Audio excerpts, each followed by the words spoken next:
And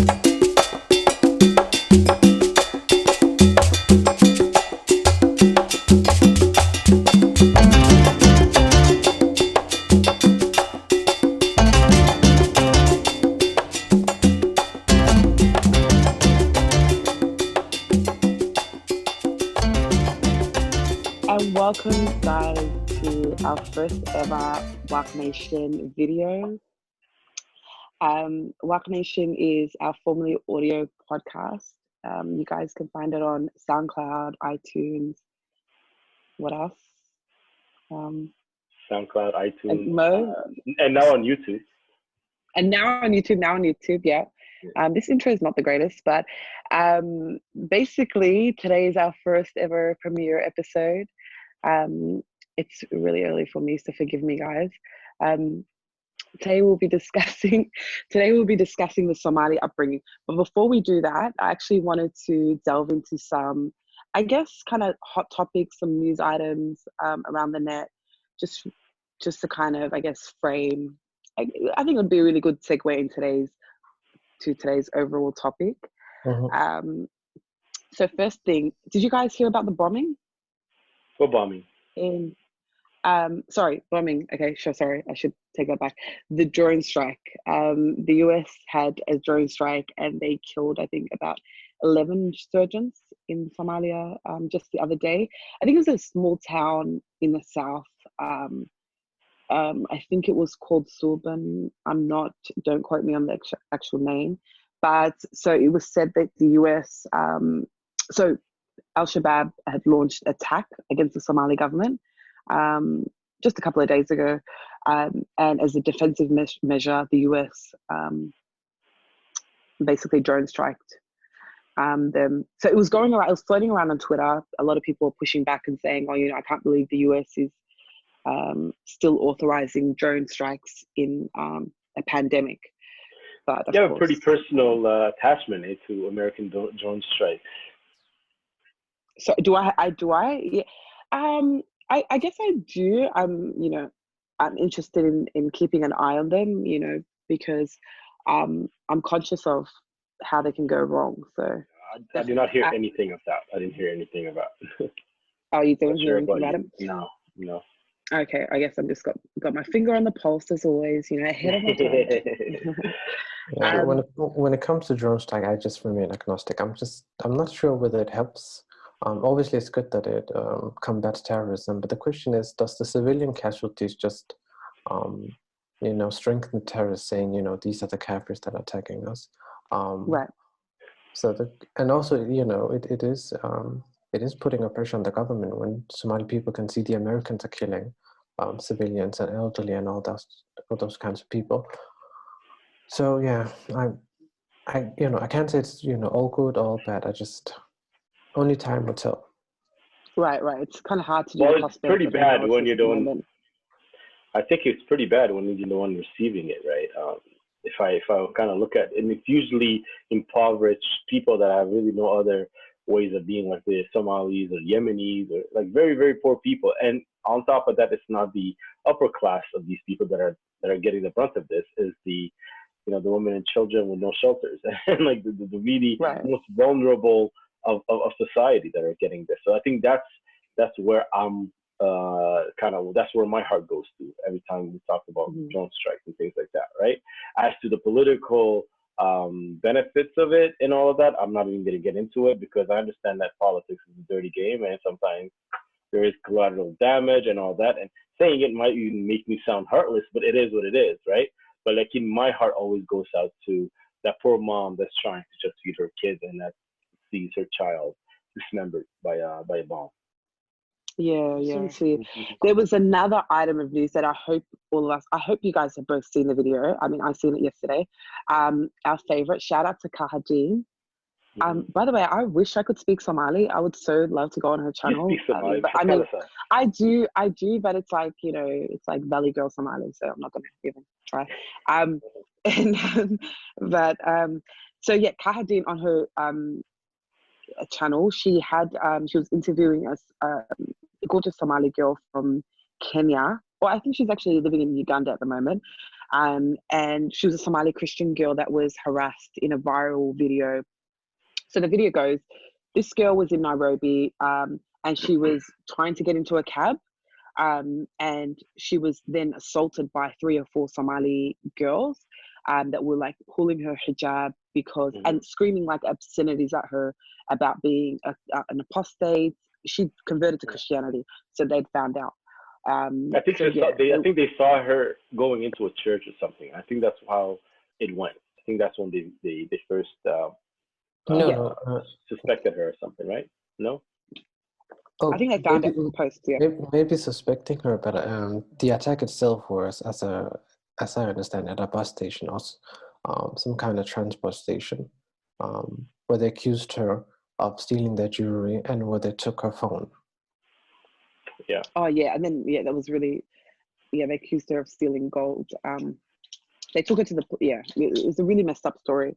If you understand Somali, I encourage you to watch Kaaha Dhiin's clip, because firstly, Kaaha Dhiin, I just wish like I could translate it to English, like do subtitles of her clip, because I just think honestly she's one of the best interviewers. She has the most incredible interviewing style. Don't you feel like? I feel like all her questions were so open-ended.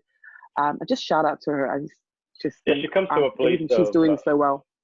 She comes from a place of sincerity, it seems, right? Every single time. Yeah, so sincere, so. Yeah. She actually gives a shit. That's the Somali excellence we'd love to see. There's so many things that I think are a really good segue into today's topic, which is Somali upbringing, the good, the bad, and the ugly. Particularly from a diaspora context, because I think that's the thing that the 3 of us share in common, Kay, Mo, and I, being that, we're from Somali backgrounds. Both Kay and Nubbard no. By the way, FYI for Waaq Nation people, we call Mo Nubbard interchangeably, so just to give you a heads up. And Nubbard means peace. Nubbard means peace, which is exactly fitting, so sorry, I've just completely lost my train of thought. You're talking about, how me and New Numbers were both born outside the country, right? But outside the country, but for the most part, yeah, exactly. For them, I mean, it really doesn't. I guess under 10 or under 15, if you come to the diaspora. So we just really wanted to, I guess, examine what the Somali upbringing is, what the challenges are of it, what are the unique facets of it. I just wanted to start off on the point of, because Muna, the Christian girl, mentioned so many things about her own upbringing, because she'd been in an abusive marriage. She'd been through so much. She's got 5 children of her own. So one of the things that she said to me that really struck a chord with me was, she said, when I was young, she got married, I think at 18. And she said it wasn't an arranged marriage per se, but she's like, I'd always grown up in an environment where, marriage was the be all and end all. A girl was to be married off. And she said her whole life felt like she was a slave, So she's like, I wasn't, she wasn't allowed to go to school. Obviously, Muna's story is a little bit, she was she's born in Kenya or Somalia, so education's obviously not valued for girls. But kind of long story short, she said that, her general life, she was basically a maid at home. She used to cook, clean for her siblings. She wasn't allowed to go ever with her friends. She was, she was never bought clothes, constantly beaten up by her brothers. She's like, if I did step out, stay back at her friend's house a little bit longer, she would be assaulted. She had older sisters as well too. She said, she'd have to look after those kids. I just want to say that's such a common theme. It's not my Somali upbringing, but that is a very common Somali upbringing for a lot of Somali girls. So, I think. Are you separating now? Like Somali upbringing might be the subject at hand. However, you feel that Somali upbringing experience is different if you're a male or a female in the Somali household, right? Definitely, yeah. Oh, without a doubt, yeah. Okay. it depends. I think it depends on so many different factors. I feel like there are so many different Somali upbringings, if I'm being quite honest with you. I don't think, there's no kind of, Somalis are not a monolith. I mean, we are homogenous, very homogenous ethnically, but we're not a monolith firstly, the way we all came to the diaspora is different. The amount of resources we had or didn't have were different. So I think all of that does inform how different families are going to raise. So you're going to see pockets of difference, you know what I mean? People being more liberal here, and more conservative there. But I think today we're trying to discuss the general overarching themes. So what are the common reoccurring themes in Somali life that we see? Exactly, and I think it's important to frame it, right? Because this is not a discussion about our individual parents and their conduct. At the end of the day, our parents are humans, and they try to do their best, and they try to raise us within the confines of a specific culture, in this case, Somali culture. So, I mean, our general discussion is about the collective Somali culture that we have. And I put an emphasis on collective because I want to avoid, this whole, these are just salty ex-Muslims and they were abused. and this is the reason, they left. And that is a form of gaslighting in my eyes, because the thing is, in this collective culture, we have normalized certain kinds of abuse and mistreatment. And there's two kinds of gaslighting. One is to say, oh, well, this is only for you, this only happens to you or a select group of people. And the other is, when you're going through it, right? When you said, parent worship means that we have a difficulty having this discourse about some other, abuse and mistreatment, because a lot of people don't want to acknowledge it. And this is also part of the reason why people say ex-Muslim abuse. Like, it's not as if, we're unique. Right? Our experiences reflect a certain pattern. It's not universal, but it's common. It's common enough where you can say, okay, these are, traits that go throughout the community, both in diaspora and in Somalia. So I think framing it is important. Right, absolutely. I would also, if I can just jump in, I would also add that we got to kind of think of, learned behavior is often repeated as well, right? So when it comes to parenting and things like that, I think Nuno was telling you, I think I've gained a whole new respect for parenting and parenthood once I got my own kids, right? You kind of understand what it is that it takes, and you understand that you have many limitations. A lot of this, the parenting skills that are passed down, at least in the Somali context, are not up to par when you're comparing it to, the framework of a Western world. Like I remember when I was a kid and I would go to I don't know, like seventh grade or something, and I would hear, little Johnny and little Tommy, talk smack about their mom, and I couldn't even. Oh my God. I couldn't even believe that they were doing something like that, right? And I think that's a good thing. I think to a certain extent, it's a good thing that we have that healthy fear or healthy respect. And another way that has been, enforced, right? So we kind of have to kind of balance the two. So it's not so much like just the upbringing in a vacuum, but I think it's the upbringing in this new context that a lot of Somalis are living in, which is the Western world, right? Because it gives us a whole other option, right? Where we come from a place of parent worship. We come here to meritocracy all of a sudden, right? Where the parent actually needs to invest into just having a child doesn't give you all of the respect. You need to actually put in the work to get that kid, the child rearing and all of that, take care of all of the steps, then you gain the respect. But if you're a deadbeat dad, for example, well, don't expect the same kind of respect that a Somali deadbeat dad would get, right? Like a Somali deadbeat dad will still get all of the respect, like those things, right? Whereas here is a meritocracy. So I think it's not just Somali upbringing in a vacuum, but I just want to kind of highlight that it's Somali upbringing in this new diaspora context. Yeah, exactly. That has to be added. Yeah, go on, continue. Yeah, piggybacking off that, I also think that, there is a conflict between the Western understanding of, children and child upbringing, and the way we understand it in Somali culture. That, there is a stark contrast. And it is, I don't know if you've heard about these cases of Somali mothers.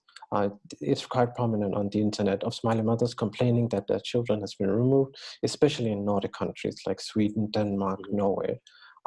And also Minnesota to some degree. Complaining that their children are what? Sorry? That the children has been removed from the household and been taken. Oh, removed. Okay, yeah. Okay, yeah. It's very difficult to remove children, and it's only done when it's in the child's interest, right? When it's clearly in the child's interest, because in all cases they actually have to weigh the parents' interest and the child's interest. It doesn't make sense to remove the child. And again, it comes, the child's interest, which is I would say a Western, common Western thinking when it comes to children, is based on the idea that children are separate, autonomous beings, that they have rights, that they have some sort of social determination that gradually increases. We don't have none of that in the traditional Somali upbringing, and it creates I just want to take a step back. I just want to take a step back for our audience, right? So when Mother talks about, these kind of removal of children, these cases of children being removed, I just want to frame it for our audience, because I think a lot of people will be asking, why are these children getting removed? Like, what is going on in Somali culture? Like, what to get this outcome? Okay, so what is happening in these extreme cases? Because not every Somali family is doing this. Is some little girls, like, they're raising their children like how they would raise them in Somalia. So girls aren't going to school, they're not prioritizing their education, girls are being hit, or basically children are raising other children. And, I'm just going to have to say devil's advocate here, because I have a mother as well too, piggybacking off what Khan was saying. I think about my mother all the time. My mom came to Australia about 30 years ago, over 30 years ago now. And I just can, I empathize so much with her now. I look back at photos of her, she was young, in her 20s, didn't really, come to a foreign country. And she made a lot of mistakes, quite frankly. Like, there's a lot of, a lot of them, I don't think my mum, intended to kind of, harm us or hurt us or neglect us or whatever. It's just so hard to juggle, being a refugee, being new to a country, not understanding the language, might have marital problems in your own life as well too. And then, you're not understanding your children. So I just want to say, I have so much empathy for Somali women, the mothers in these cases, because a lot of these women have no support. They're not getting support from the family, not support from and this is another thing that Mona Christian girl mentioned. She's like, there's this Somali culture where girls are being kind of streamlined into marriage, right, at a really young age. Okay, so what were you saying about? I think I spoke about tough love, and you said something. Oh God,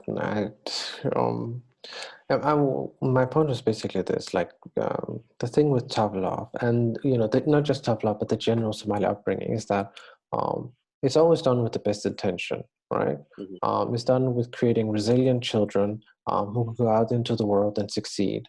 But the problem is, it oftentimes leads to the opposite. And part of the reason for that is because children develop different coping mechanisms growing up in that household that later on as adults don't serve them. And also because they're hurt during this period, they go into adulthood not, revisiting, acknowledging, and healing from that hurt. And that does lead to adverse results. And speaking of adverse results, the whole reason we're talking about this is because it's both a theory. There's something called the adverse childhood experiences. It's both a theory, but it's also a test you can take. And it tests you on things like violence, emotional abuse, neglect, and dysfunction in the family.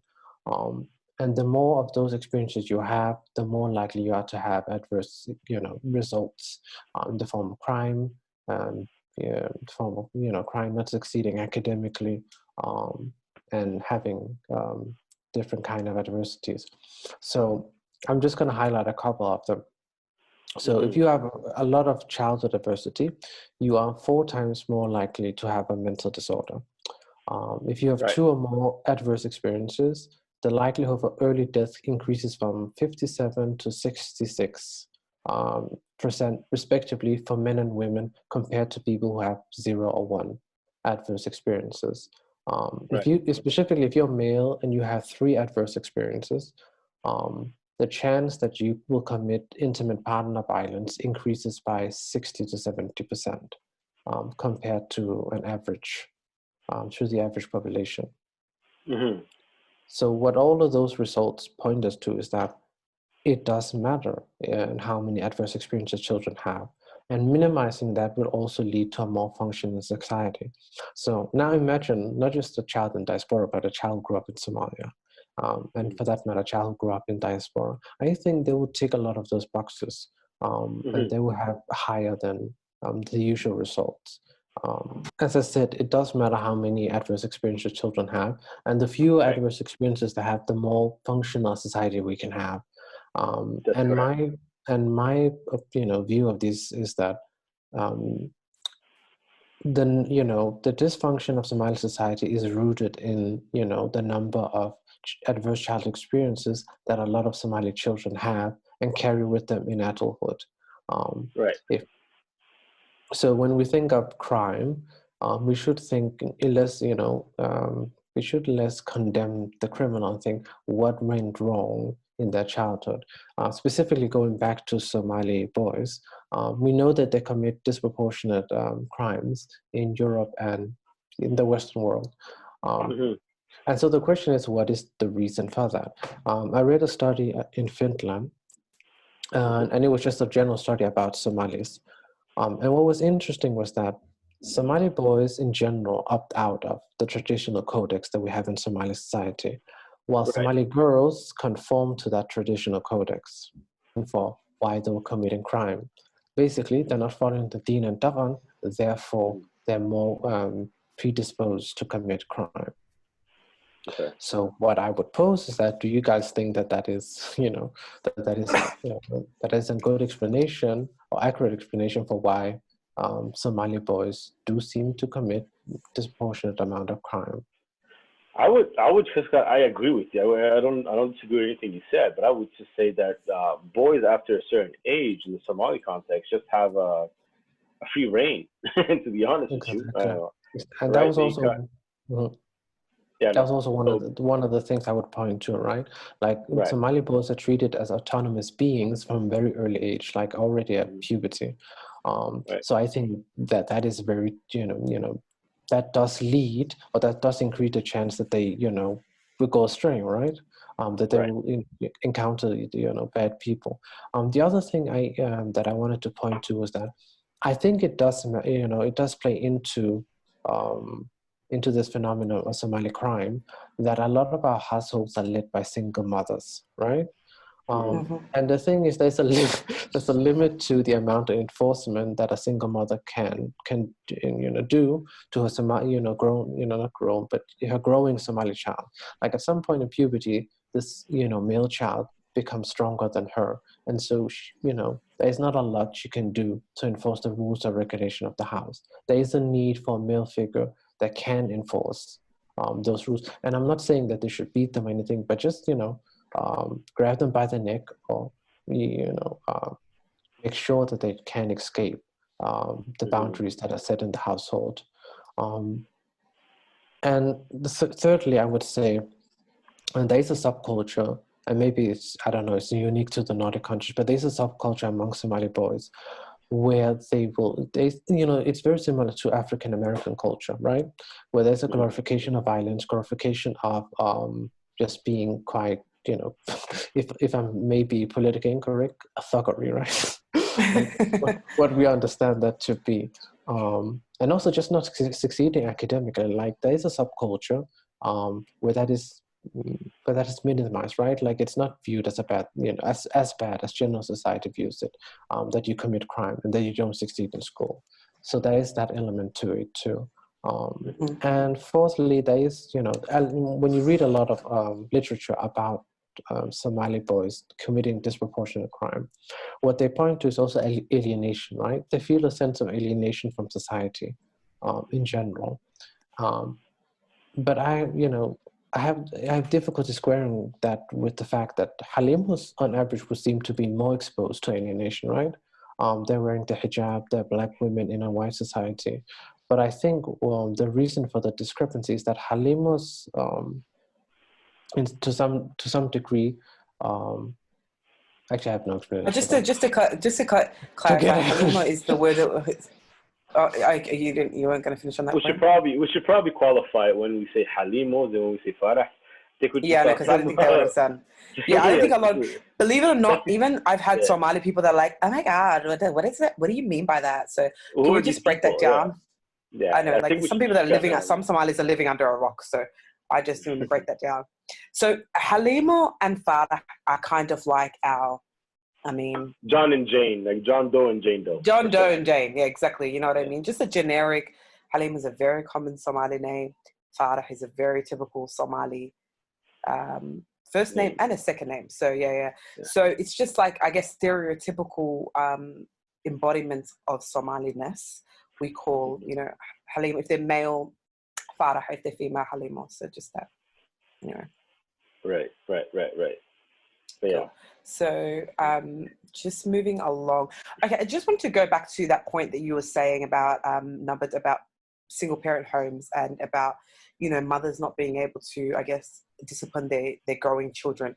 I think what happens in the case of single parent homes, it's the father to kind of play good cop, bad cop, yeah. Yeah, good cop, bad cop, exactly. So you don't really have a kind of balanced parenting thing. And this is a real phenomena in the Somali diaspora. We actually the African American example, in my opinion, is a really good example because there's a lot of parallels between the African American community's outcomes and Somali communities, the Somali diaspora, particularly outcomes in the West, right?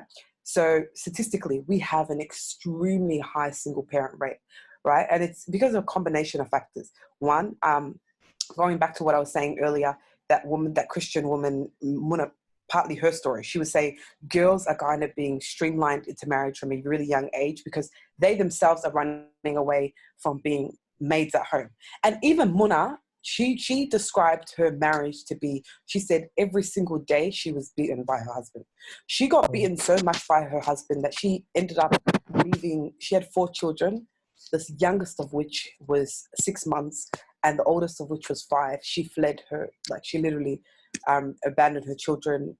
That's how intense the situation got for her. But that said, she herself said, even still in that terrible marriage was better for me than living at home. She's like, believe it or not, that marriage was an upgrade to the home lifestyle that I was accustomed to, right? So there's this thing of, Somali girls being treated like absolute second-class citizens in their own homes, being maids to their brothers and their mother or whatever, whoever's in the house, right? So there's that. Okay, and then on top of that, there's Islamic pressure of you should be marrying young, So then they're like, okay, let me go marry young. So and it's like and then you don't see anybody. You don't go out. Maybe not going to school, or you maybe going to an Islamic school. So you're not seeing available options of men.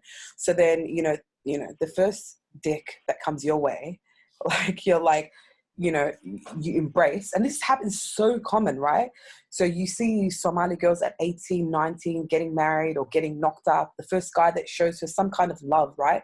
And it's a kind of gut-wrenching because Somali culture, mothers are extremely nasty to their daughters. They will demean them, then they get the reinforced abuse. There's this kind of cultural message, and I've said this before, but like I always grew up in an environment that I wasn't really told I was pretty. I know it sounds crazy, but when I was really young, that was something that was really frowned upon. I remember my mum consciously like kind of cringing when people would like, I remember like, other Aussies would be like, oh, your kids are beautiful or something. And my mum would be like, she was really suspicious of that because I think for her beauty was something that was to be hidden, obviously for your husband and your husband only, not something that was to be celebrated and especially not encouraged. God forbid, that way daughters would become whores and, so there's this, it's true. So you see in these Somali families, girls are by their own family, their own brothers are calling them fat, ugly, this, that, so this girl has extremely low self-confidence and low self-esteem, right? Then the first Abdi or the first Michael or you know, Jamal from the block that's like, oh my God, Halima, you're so pretty, or you know, she's like, oh my God, really, you know, and it's like you don't know how to react to this, and then you know, you get sucked into this kind of thing. I'm just painting you a picture here. Then it leads to this situation where she doesn't know this homeboy. What you're saying is that it quenches a thirst that was always there. It quenches, yeah, mosquito. Right. No, but I'm just saying it's out of this desperation. It's not even, and then she, this poor little 19-year-old, goes off and marries this Abdi because she thinks, you know, he's telling her, I love you, blah blah. And it's as this Muna Christian girl so eloquently said. She said, I did not know childbirth, child rearing was a part of marriage. She's like, I didn't actually even, she goes, I was so young and so naive, I didn't even consciously recognize it. You know, looking after a household, being a mother and all of that would have been in her future. You know, she said, for me, I was just thinking about new clothes, potential to go out to my friend's house, you know. Mm-hmm. She said, I didn't realize that from my brothers, I'd be going to a man's abuse. Anyway, I'll end on this point. And yeah, so I'm just trying to, I guess, you know, this all, I guess, plays into the Somali upbringing, right? Because this is what's driving these single parent home. It's like a thing, you know, these kids are being raised in this single parent home with inadequate love and support. And then again, the cycle continues, you know? Mm-hmm. So, but when are we going to learn? Why do you think the mothers are as mean as you are saying to their own daughters? Why wouldn't they want to break the chain or the cycle, rather? Because as far as a Somali boy being brought up in a Somali household, I'm not getting the short end of the stick. I'm good. Right. So my mom, actually, my sisters would sometimes give shit to my mom because she was too nice to me and not as nice to them, right? So they would be like, of course, she likes you, of course, this, that, and of course, right? But so why is that? Why do you think that is? Is this thing so internalized that even women are reinforcing it? Yeah, absolutely. Yeah, it's absolutely. Absolutely. Right. So oftentimes when we talk about Somali upbringing, we oftentimes talk about the mother relationship with the child. I think it's time we talk about the father relationship with the child, or the lack thereof. Right. I think it's something that, like I was talking about earlier, we've all come to places in the Western world, at least, where parenthood is, you know, the love between a child and a parent is based on meritocracy, and you have to actually earn it. Well, and when we're coming from a context of, well, you have to love just because that's your father or just because that's your mother, regardless of what they. What's that? Say that again, Evan? I said you owe them love. It's not. Yeah, you kind of owe them. Correct. So oftentimes we talk about the mother's relationship with the child because she's more often than none the one that has the most this thing called the relationship with the child, right? The father either doesn't expect to be there or doesn't know how, or it's just maybe repeating the same cycle from you know, his own father, right? So that is something that needs to be addressed as well. Because one thing, I got two boys, and I'm not trying to put them out into the world as unequipped, right? Not knowing what it is to be a man or what it is to be a father. Because then I can't really blame my, you know, future grandchildren of how they're going to be, perceiving their own fathers. So what I'm trying to say is, we have to, at some level, break the cycle to a certain extent, right? Not to say like I was fortunate to have a father that was actually involved and showed us some, the ropes to a certain extent. However, it's not everyone. I've come to realize that it's not everyone that has that. And as a matter of fact, more often than none, it's the opposite that's true. And so to whom nothing is given, then nothing can be really expected, right? So I think we've got to be able to kind of, build that bridge and say, okay, well, we've got to teach you about fatherhood since you're not getting it. Because a lot of times what's happening, and I've seen this, is that these new kids on the block there, like the new Somalis, you know what I mean, that were born in diaspora, don't necessarily have the same sort of sympathy as, Jama that was born back in the old country. Just towards their father, I mean. Right? Just doesn't have that same sympathy or understanding or love even or owed love, like Neville was saying earlier. They just don't have that. So you see a lot of relationships between fathers and children that were born in this, I'll call it the new world, all right? Because we're all in different parts of the West here. The new world or diaspora, a lot of times I see a lot of struggles for the fathers. Right. I wanted to pick up on that point actually, and just in the defense of the fathers, which is so ironic that I'm here, but I think it is important to be said. I mean, I grew up in a single parent home. You know, my parents divorced when I was about 5. So I remember my dad was studying to be a doctor, so I didn't really see him a lot when I was younger. He worked a lot, but my parents kind of, you know, I'm grateful now looking back in hindsight. I didn't realize, but my mum was very, I never, even though my parents were divorced, I always felt like my father kind of was in my life. You know what I mean? Like, as in he was like, you know, whenever he would come back or, you know, he was always kind of, my father wasn't really demonized. And one thing my mum did not do is she did not demonize him. And she always tried to, you know, give him that, you know, whenever he could come back. An educated person would, yeah. Right. But in contrast, for example, I have a lot of cousins and stuff like that that had, you know, and this is a very common Somali thing, right? What they do is their parents divorce and they had their own parent issue, right? And then the father gets demonized for those children. So a lot of my cousins, for example, they hate their fathers. Like I must admit, personally, I'm not the biggest fan of my dad because my dad is very strict. You know, my mom's so kind of sweet and a bit of a pushover, but my dad's very strict. You know, when it comes to education, not religion, more so about education and career and stuff. But you know, a lot of my you know, relatives and stuff like that, they've had you know, same sort of situation, but they hate their fathers, and a lot of that is because their mum, you know, would say really horrible things about their father, you know, their whole life. And the children have absorbed and internalized that. So, you know, I've got, you know, I know people that, you know, have had really bad relationships with their fathers, and it's purely because of their mother's inability to control her emotions. So I must admit there is a bit of that happening. There's a lot of bitter Somali women that cannot compartmentalize that, okay, yeah, your marriage may have imploded. Shitty thing.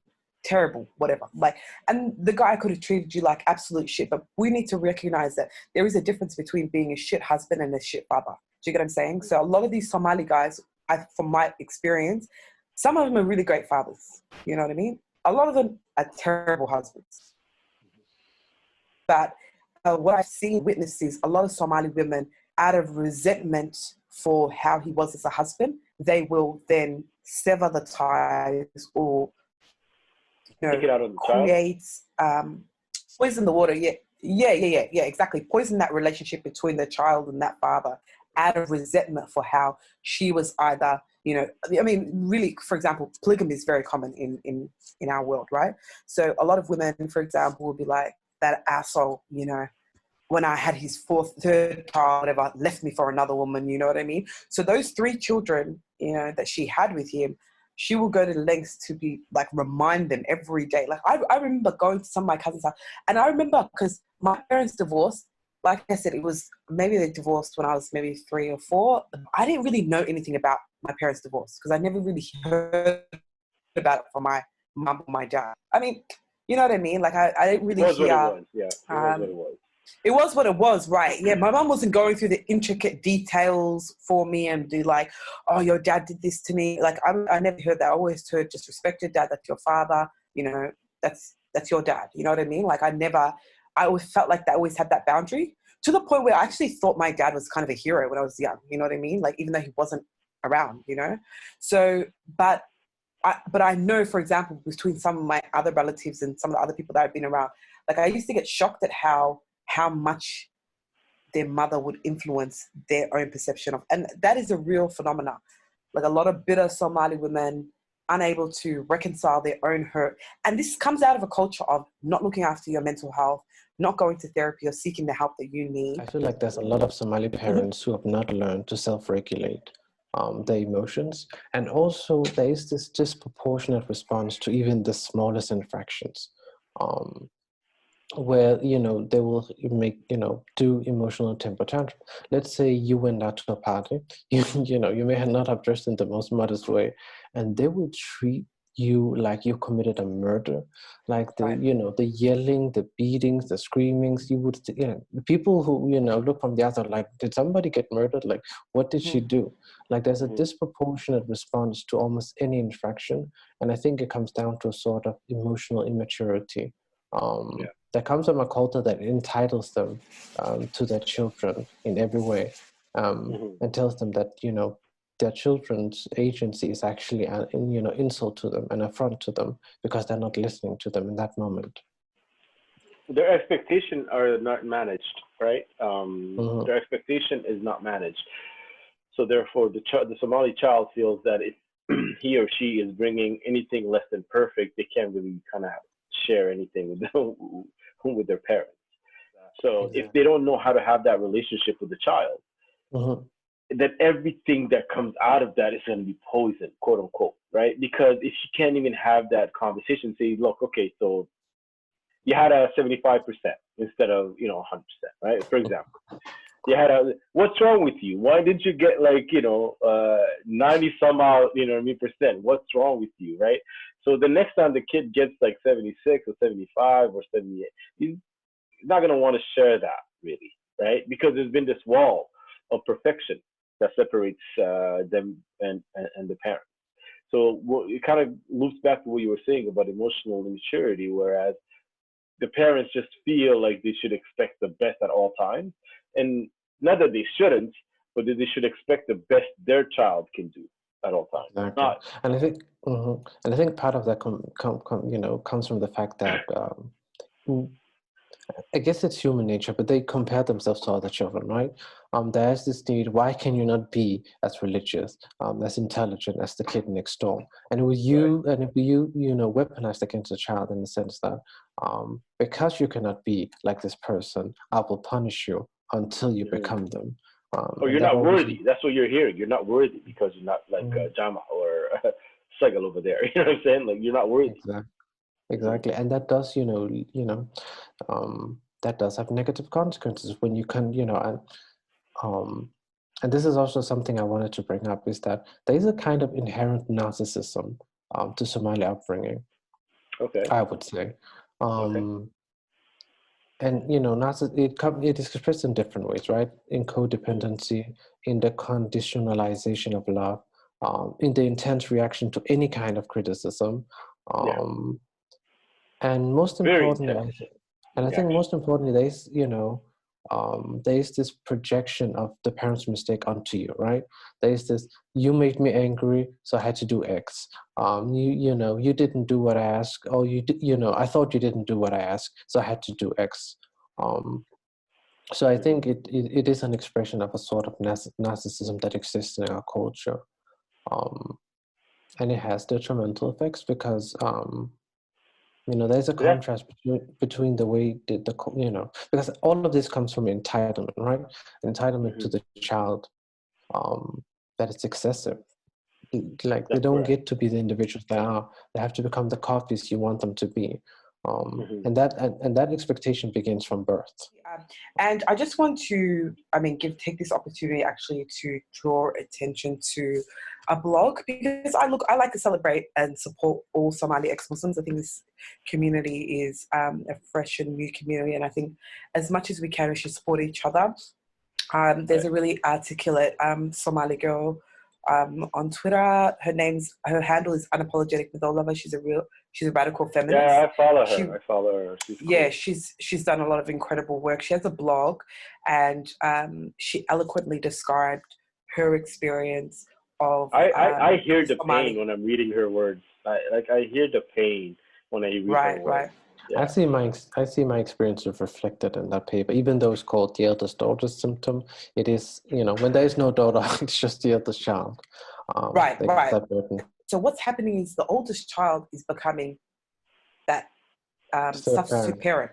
Mm-hmm. Yeah, substitute parent, really. Or the second oldest child. Shout out to me because I'm the second oldest. So I feel like I feel like with Somali households though, it's whoever will take the burden. Like, for example, I have an older sister, bless her heart. But my sister has always not been rebellious, but she's just been. My mom always says she was born selfish or something. Like, she's kind of like, I don't know, like, as in, I feel like the Somali parents work on who they can get, you know? Like, my older sister was like, nah, I'm not going to do this. Yeah, whoever's listening, yeah. My older sister was like, nope, I'm not doing this. You know, she's really good at, you know, kind of setting her boundaries, healthy boundaries. So my mum just kind of like gave up on her. She's like, okay, this is a lost cause. Let me just work on the children I can manipulate. So, and, you know. The path of least resistance, right? Right, yeah, exactly. Path of least. So I feel like whichever child you are, that child is often exploited to the umpteenth. You know, you're doing all the chores, the child rearing. You know, you might be helping, you know, children with homework. You know, to the detriment of your own education. Right. I remember, you know, I started working when I was 14 and 9 months, and I remember, you know, my mum, you know, she was sending money overseas. Like, she was like, you know, mom was working and stuff like that. I swear we never had money when we were young. And it was because, you know, our check between, you know, paying, you know, the house, you know, the bills and the various whatever. And then the rest of it was going to Somalia, Kenya, and somewhere, you know, the various relatives who needed it. So when I was 16, I actually picked that up for my mom. You know, my grandma was still alive then. I still, you know, would send the bill that she needed to send, you know. So there's that kind of, it's really detrimental to the eldest child or second, you know. Because Exactly. Yeah, I think not I think Governor there- Scofield really talks about this subject. She really articulates the problem in quite well, and does it, Yeah, shout out to giving her. it more justice than I am now. Yeah, exactly. So I direct you to that if you want to. And what you're describing is called parentification of the child, right? Where the child takes on the burdens of a parent. And, you know, I think, you know, we need to have a distinction, right? In some cases, it can be healthy, like the child gets some responsibilities to help their sibling. But in a lot of cases, it's abusive, right? You know, the child not only, you know, helps with the child rearing, they become the main, you know, the co-parent, which is to their detriment, right? And I think, you know, it also, can we say responsibilize them, responsibilizes them as well, right? And I'm not saying that's the best way to responsibilize them, but I'm saying it also has that. It has benefits, huh? It had some benefit, right? Just to kind of keep a global view on this thing, because because I don't think it's as objectionable as other. Because here's it's cutting. Okay, can you hear me now? I can hear now. Continue. So here's what I'm saying. Essentially, here's what I'm saying. When you're talking about Somali upbringing in the Horn of Africa, it's one thing, right? But when we're talking about Somali upbringing in diaspora, where for the most part, mom and dad don't speak the language, or mom and dad don't have any kind of precedence to how things are going. You can't take the same child that you're trying to discipline as a parent, as a Somali parent that came into this new world, right? You can't take the same child that you're trying to discipline and have them be your interpreter at their school. Do you understand what I'm saying? Like, it doesn't. So to a certain extent, they need to pull in a replacement or someone to kind of have their back, which oftentimes ends up being the eldest child, because the eldest child is kind of a bridge between what they don't understand and what they understand, right? So that's that bridge. And sometimes it's because, you know, the mother that doesn't speak English or French or whatever it is does not know how to approach this new life that she somehow is also confident that you know, is a good life for her kids, right? So it's a tough situation. So I'm actually going to always bring up the point where, although it's not the best upbringing, or although it's not the best solutions, oftentimes it's also because that's the best available to them, right? Exactly. Yeah, that would be the best available solution to them. So I want to just kind of bring that back up to the surface and say, yes, we need to do better. Yes, but let's just understand the context in which this is happening as well. Because if mom doesn't understand the language that's being spoken, there's not much she can do in terms of guiding her children or having conversations with them, or, you know what I mean, if she herself is not understanding how the system works.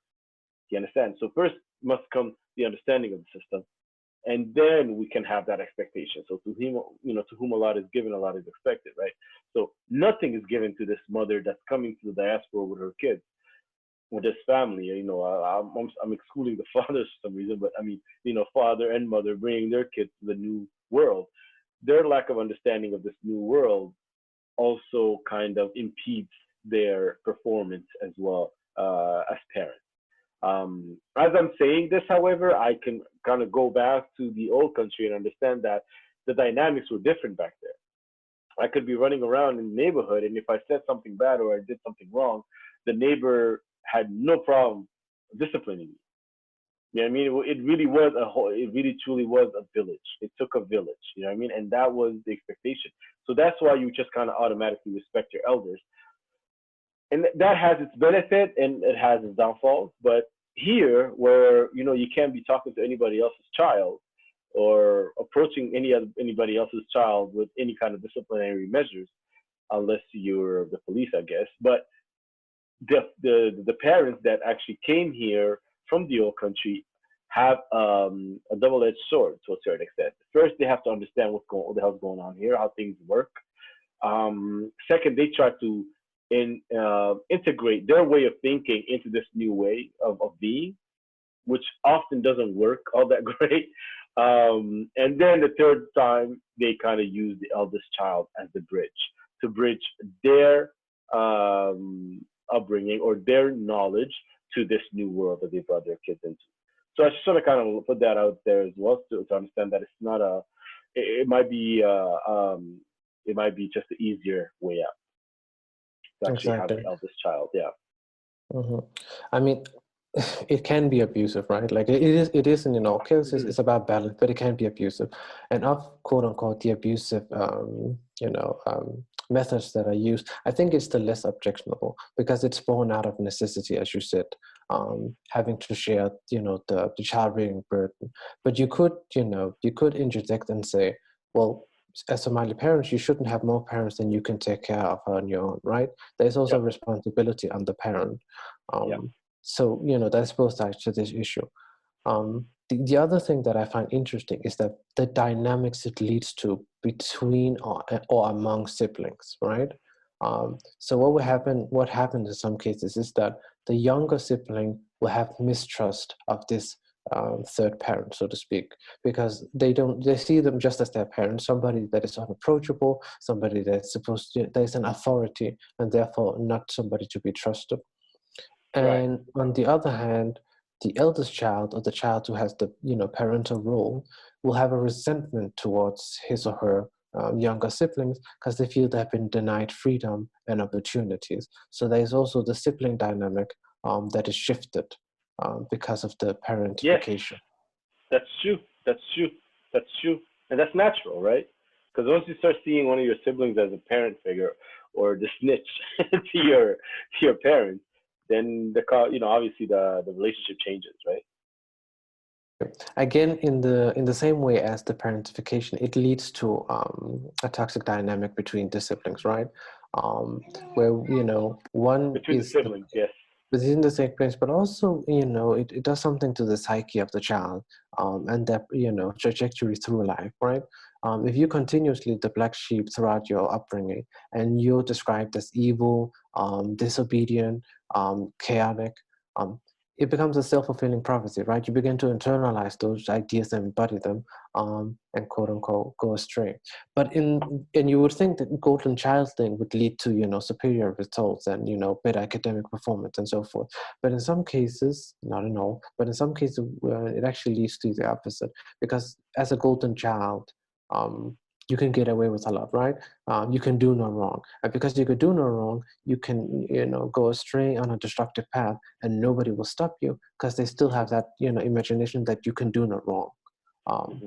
And that obviously leads to adverse results.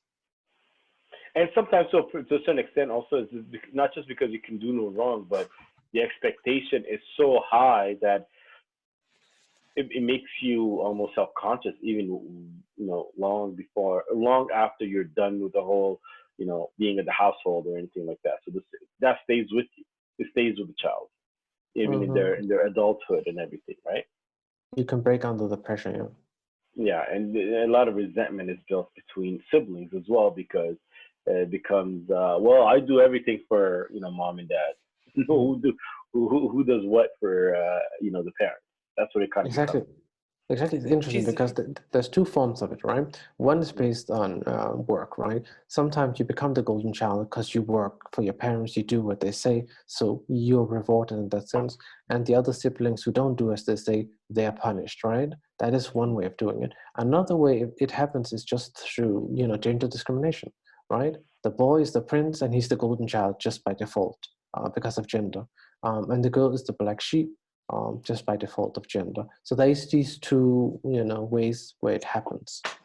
Sorry, I was just going to take us on a complete different kind of pivot us on a different tangent, but I guess okay, it's the same thing. Oh my God, my legs! What is happening today? Okay, continue now. Okay, hey, I'm old and senile. Right? And so basically, I was just going to say, this actually leads me to I don't really know what it's like to be the golden child. Definitely wasn't mine in my family. I don't even feel like there was in my family. Or maybe it was just mom was, I don't know. Anyway, so what I was going to take us to was where I've seen this play out, this kind of golden child, kind of unrealistic expectation. I see it with Somali men. Now, again, okay, we've got to try to be delicate about criticizing Somali boys and men because honestly, they seem to be like the most fragile group demographic in the world. They're probably going to drag me up and down the internet for this, but anyway, whatever. I just feel like a lot of them have this kind of participation award attitude to life. I feel like a lot of Somali boys, and I'm going to admit, personally, definitely the males in my family, as I like this a lot of them aren't good looking, aren't successful, aren't and the reason I start with looks, right, specifically. Are you saying they're not? Is that what you're saying? They're not, absolutely not. Not good looking, not successful, not haven't done anything, achieved anything academically. But okay, so just say the ticks of not, right? Could be addicted to fentanyl. I'm just saying. It's a joke, but really possibility. I didn't know that was possible. But then, okay. Because I'm looking for like some hot Halima, you know what I mean? Somebody that doesn't even exist, in comparison. What they feel entitled to does not exist, And I feel like there's this discrepancy with what Somali boys are being told. Like it's this participation, like they're being told that they're better than they are. So I get they're not being told that, though. They're not being told that. I don't think they're being conditioned. Yeah. I'm just saying in their families and stuff like that. That's because of this culture. I feel like we put our daughters very down, give them no affirmation whatsoever, and then our boys, we give them this obnoxious. Like I have been abused and I've been called ugly. And this is hilarious to me. And I've never said, beauty's not eye holder, so I don't really care. Write it in your comments, comments below. How you think I look like a camel or whatever, like this, whatever. That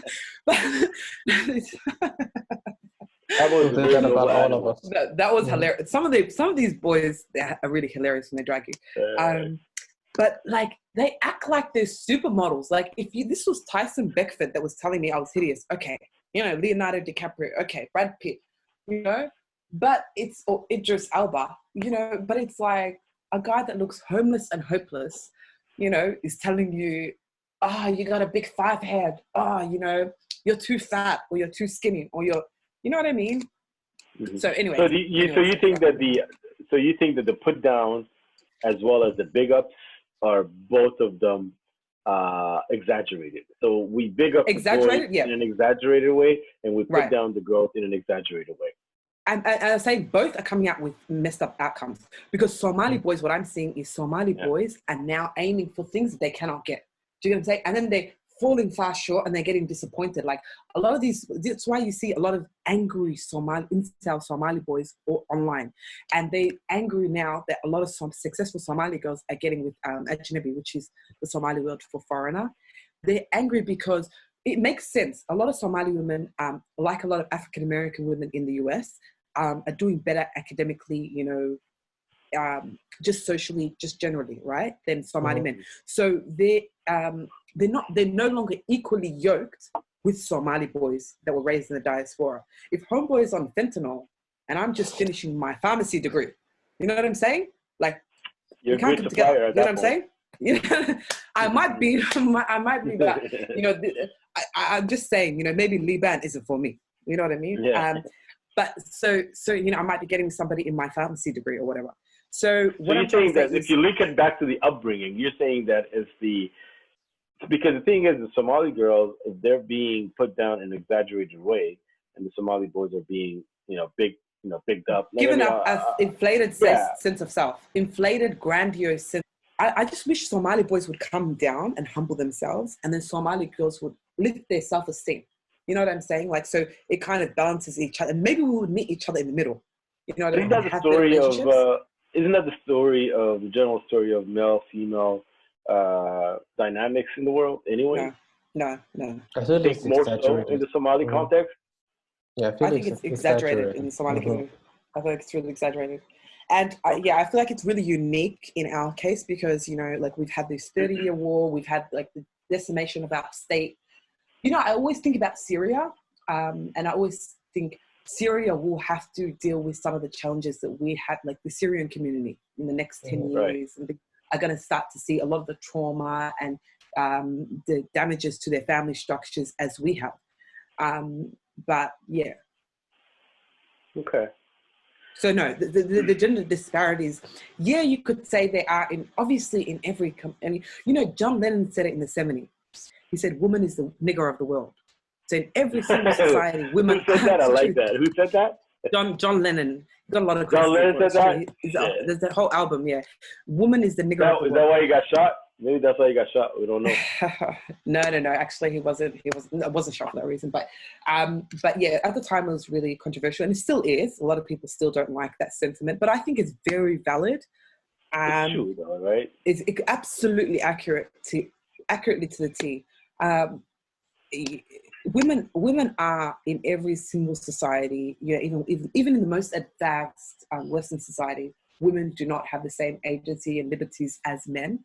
But look, you know, in the Western society, I think Western women oftentimes are just whinging to whinge, you know.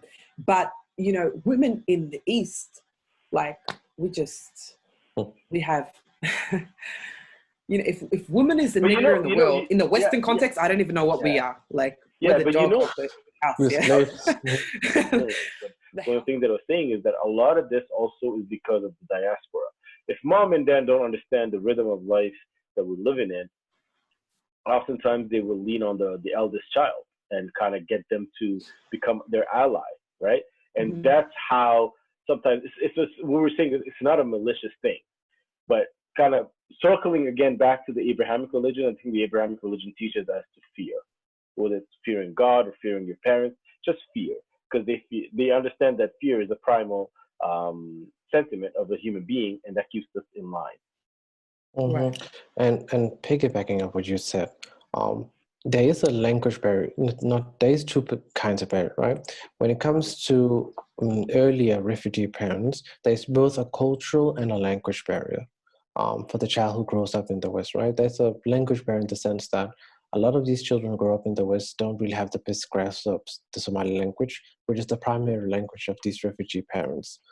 There's also a cultural barrier in the sense that, you know, however much they live in parallel society or however much they live in a Somali household, they will still absorb with the general society, the Western society they live in, and adopt some of their mannerisms or thinkings, which creates a cultural barrier, right? Like the idea that you can be independent, make choices. Or even on a smaller thing, the idea that you're allowed a birthday. You know, it's a cultural difference. Like I remember something that was actually something that was like, I'm so grateful that my mum was liberal in this case, but like I remember it was something, a big point of that was something, you know, when I was young, the refugee relatives that came were shocked because we would always have our birthday celebrated. Like I think my mum, that was one of the first things that she kind of cottoned on to when she came to Australia was, okay, because I think, you know, the initial refugee people that were helping them out were, I guess, mindful of our birthdays and stuff like that. And that was just something, that tradition that they picked up. I remember my auntie used to make us like these chocolate cakes, like in like a Somali style. It wasn't like the prettiest cake, but it was just that. I just remember thinking, like I was just so lucky because my mum wanted to cancel birthdays every year. You know, she wanted to, like, she was like, okay, that was last year, not this year. But luckily, I had like my mum's liberal younger siblings that were, you know, continuing the tradition. I was lucky in that sense. But for the majority of my Somali friends, like I remember none of them had birthdays. None of them were getting birthday gifts. Their parents didn't understand the importance of it. It's just like, and you know, that kind of causes, like my mum at a certain point, like she cottoned on to like keeping up the tradition of celebrating our birthdays. And when we wouldn't, she would say things, she would try to encourage her friends. She would say, you know, don't like more, you know what I mean? Like, how do you say that in English? Like, kind of a lot of these, a lot of these kids, I feel like they grow up because they're being raised in a Somali world with a lot of resentment. Yeah, they're being raised in a Somali style in a Western world, so they're kind of missing out on so many milestones. And they know it, huh? And they know it, yeah. And their parents are just like, well, I don't care, you know, it's not our culture, so whatever, you know. But the approach is not even it's not our culture, right? The approach is the adoptive culture, but we'll still assert our own, right? That's a rejection of right. That's what it says. It's not that we're kind of saying no to it. It's just that, and so it kind of leaves the kid in this no man's land, right? Where they're like, are we the right way, or is this the right way? What's the right way? How can I be, right? To the point where some kids don't feel comfortable basically just saying Merry Christmas, let's just say, right? Well, that's a whole debate on that, yeah. Yeah, exactly. So just kind of looking at these things and kind of seeing, well, look, this is a new reality, and this is what you have to kind of contend with without losing yourself, right? Without losing who you actually are and what you contribute to. I actually, in a way, really lucky to go to an Islamic school from a really young age, because I say lucky in that, you know, when my parents migrated to Australia, there was no Somali diaspora, there was no Somali children, you know, there was no black people even. So I guess what my parents' concern was that we would, you know, if they put us in a regular white school, that we wouldn't see anybody that didn't look like us, and you know, we would be bullied, you know. And to be fair, we were bullied in Islamic school, but I think overall my parents did make the right decision, because, you know, I did grow up around people that were similar, like, you know, people from Egypt, and, you know, there's like one Ethiopian girl or whatever. Or with the shared culture, yeah. Yeah, with a shared culture, and kind of people that were Middle Eastern, so kind of similar, you know. So, but I just remember, I don't know, in the 90s, like, you know, going to school was really difficult, because I remember, you know, we used to have those $1 a day ads. And this is where kind of Somalia's overall dysfunction kind of spills over and affects us diaspora children, right? You know, I was raised in the diaspora, born and raised in the diaspora. So technically, I'd never seen that refugee.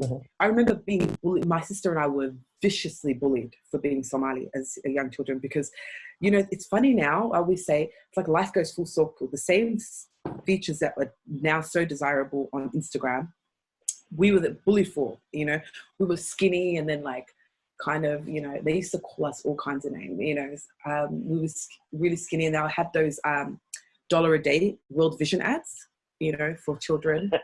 And I remember, and the kids looked like us, you know, so then they would come to school every morning and be like, oh my God, that's your family. And, you know, peeps, look at those kids. Yeah, that's your peeps, you know. So we used to get bullied viciously, you know, for being Somali, like all throughout the 90s. Like now it's so cool to be Somali, and I love that. And I'm, you know, it's becoming cooler and cooler. So it's so encouraging. And I'm so happy that that is the case now, because I know how detrimental it was for us. Yeah, our stock is still low. Yeah, definitely. You know. Our stock is still low.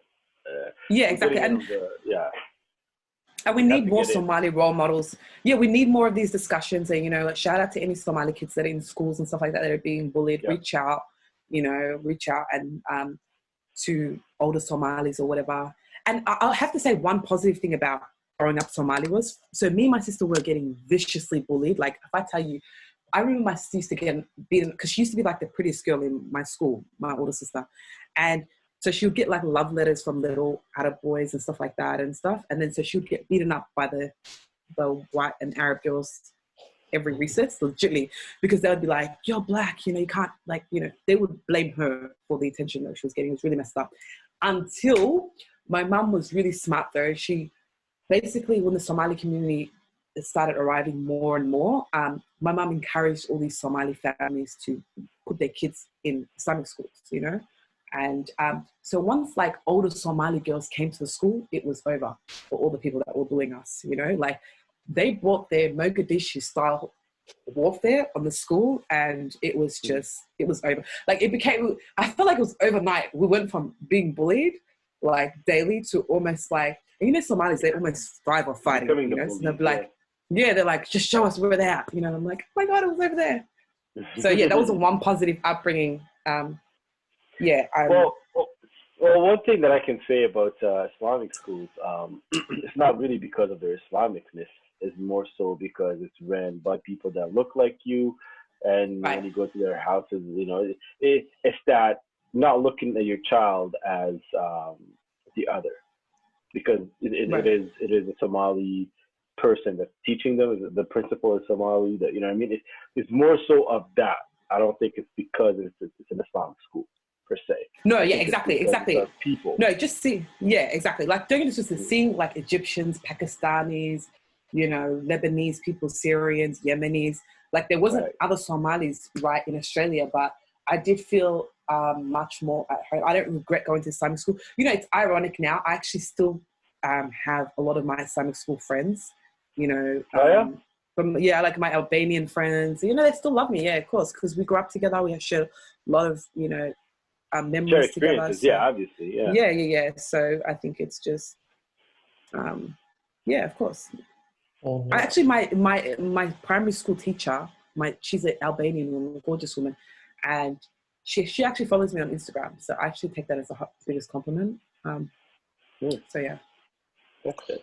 Okay, we have to kind of end this recording because it's like it's I don't know how long it's on. So any solutions, any words of wisdom, or any kind of what kind of ammunition can we give parents, Somali parents, to better help them? Somali parents, but also Somali children, or people who grew up Somali. Yeah, exactly. Because it's a Somali child that has lived through the Somali upbringing might need some sort of help, or some sort of way to understand things. But the Somali parent also needs to understand how to better do things, right? Yeah. So my thought and my theory is, I'll wrap up on this point for me. I think change has to come within yourself first and foremost. So what I would say to any Somali child that's listening to this, because I encourage you to make sense of, rationalize, kind of absorb and kind of acknowledge and kind of work through the trauma that you've been through. Do the work, as they say so cornily, such a cliche term nowadays. But do the work. Do the work first and foremost on yourself. Don't run to Hoya and be like starting, like, Hoya, how come you don't understand feminism, human rights? Like, calm down, take it a step back, work on yourself, become the best version of yourself, and work on your reactions and stuff like that. So you lead by example. You know what I'm saying? When you do come back to your family and stuff like that, you can have a more productive, calm conversation, taking into consideration their limitations, right? Because you're in a better place. So like I said, start with yourself first and foremost. Work on your own traumas. Work on the things that your own triggers, and then go back to your family. Don't do it the other way around, because you could traumatize yourself. Anyway, that's all I gotta say. That makes sense. If I can just add a couple of things. In terms of fatherhood, I would speak on fatherhood in the sense that I would say the best way I can explain fatherhood is being able to give your child the best toolbox possible, right? Have it equipped with the nails, the hammers, all of the things that they need, but never really insisting on what they need to build. Let them find their own way, but give them the strongest foundations as you can. as a parent is obviously nobody loves their child more than a parent, right? And I think there's a lot of education that needs to be done in parenting. These kids don't come with a manual. You kind of do the best you can based on the best you know, right? And oftentimes that's not a lot, right? That's not a lot. So in today's age, however, with everything that's available to us, staying ignorant is a choice. Being ignorant is a choice at this point in time. And I think knowing how to just click on YouTube and just see what it is that you need to learn about, whether it's finances or whether it's school's work or whether it's setting up your child to have the career they want. That does not need to be work. It's just the actual regular day in, day out interaction with your child. And if you truly know your child, you know how and where they want to go. Because you know what I mean, you might know them even better than they know themselves because you have the wisdom added to being of their DNA. So I think fathers, children only need two things, in my personal opinion, my humble opinion. Children need two things to become very good citizens and contributing residents of wherever they're citizens of, and that's love and discipline. If you give them the love they need, and you build up their confidence the way you're supposed to, and you give them the discipline and framework under which that operates in, then the police is not going to be raising your child. You have already done the job. So, as a father, that's what I would say to fathers, right? And as for mothers, I think I would just say keep your head up.